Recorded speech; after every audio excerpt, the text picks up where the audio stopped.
আসসালামু আলাইকুম সুপ্রিয় দর্শক, welcome back to my channel Shilpi's cooking house. শুধুমাত্র একটি ডিম দিয়ে চুলাই তৈরি চকলেট স্পঞ্জি কেকের রেসিপি আজকে আমি আপনাদের সাথে শেয়ার করব। তো কতটা সুন্দর করে চুলাই তৈরি করা যায় চকলেট স্পঞ্জি কেক শুধুমাত্র একটি ডিম দিয়ে আজকে আমি এই কেকটি আপনাদের সাথে শেয়ার করব। তো চলুন দেখে নেওয়া যাক। তো আমি এখানে 1/4 কাপ ময়দা নিয়ে নিয়েছি এবং 1 চা চামচ কোকো পাউডার নিয়ে নিয়েছি এবং 1 চা চামচ কর্নফ্লাওয়ার নিয়ে নিয়েছি, 1/2 চা চামচের অর্ধেক বেকিং পাউডার নিয়ে নিয়েছি আর সামান্য লবণ। তারপর আমি এগুলোকে ভালোভাবে ছেলে নেব। ছেলে নেওয়া হয়ে গেলে আমি এগুলোকে ভালোভাবে চেপে চেপে সব উপকরণ মিশিয়ে নেব। যেহেতু এটা কোকো পাউডার ছোট ছোট দানা থাকে, এগুলোকে অবশ্যই চেপে চেপে মিশাতে হবে।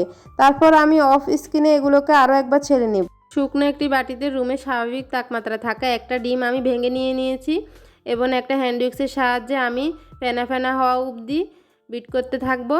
তারপরে আমি এখানে 1/4 কাপ চিনি দিয়ে দিব। তো আমি একবারে দিব না, আমি দুবারে দিব। তারপর আমি হ্যান্ড উইক্সের সাহায্যে এগুলোকে ঘুরিয়ে ঘুরিয়ে সামান্য চিনিগুলো গলে যাওয়া অবধি বিট করতে থাকবো। তো আমি দ্বিতীয় ধাপেও চিনিগুলো দিয়ে দিব। দিয়ে নেওয়া হয়ে গেলে আমি এগুলোকে যতক্ষণ না অবধি আমার চিনিগুলো গলে গিয়েছে এবং পারফেক্টলি একটা ফোমি তৈরি হয়েছে ততক্ষণ অবধি আমি বিট করতে থাকবো।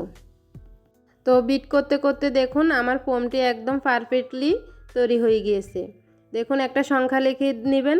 যদি আপনার সংখ্যাটা বেটারের সাথে মিশে না যাচ্ছে তখনই বুঝবেন আপনার বেটারটি সম্পূর্ণ হয়ে গিয়েছে।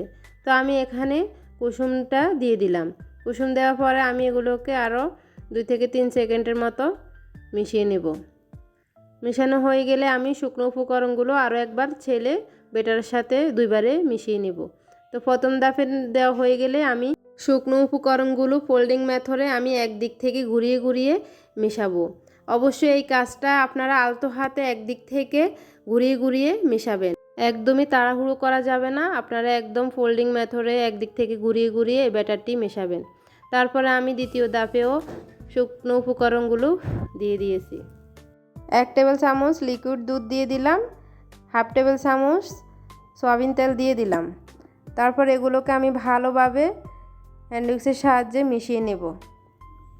ভিডিওতে অনেক দ্রুত দেখাচ্ছে, আমি কিন্তু এই ব্যাটারটিকে আমি আলতো হাতে একদিক থেকে ঘুরিয়ে ঘুরিয়ে মিশাচ্ছিলাম।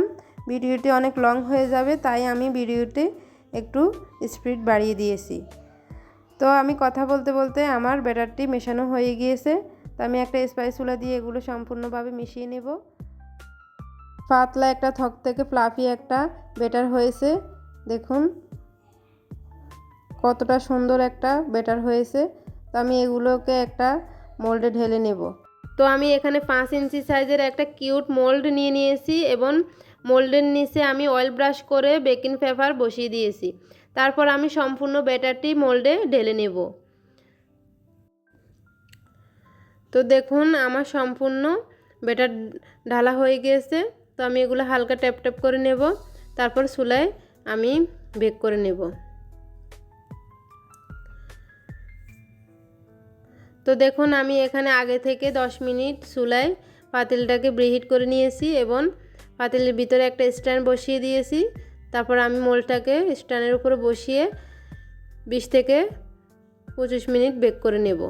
বেক করা হয়ে গেলে তারপর আমি সম্পূর্ণ কেকটিকে ঠান্ডা করে তারপর আপনাদেরকে মোল্ড আউট করে দেখাচ্ছি। এই যে দেখতে পাচ্ছেন আমার কেকটা সম্পূর্ণ হয়ে গিয়েছে এবং আমি এখন ছুরির সাহায্যে চারিদিক থেকে ঘুরিয়ে ঘুরিয়ে আলগা করে নিচ্ছি। তারপর আপনাদেরকে মোল্ড আউট করে দেখাচ্ছি।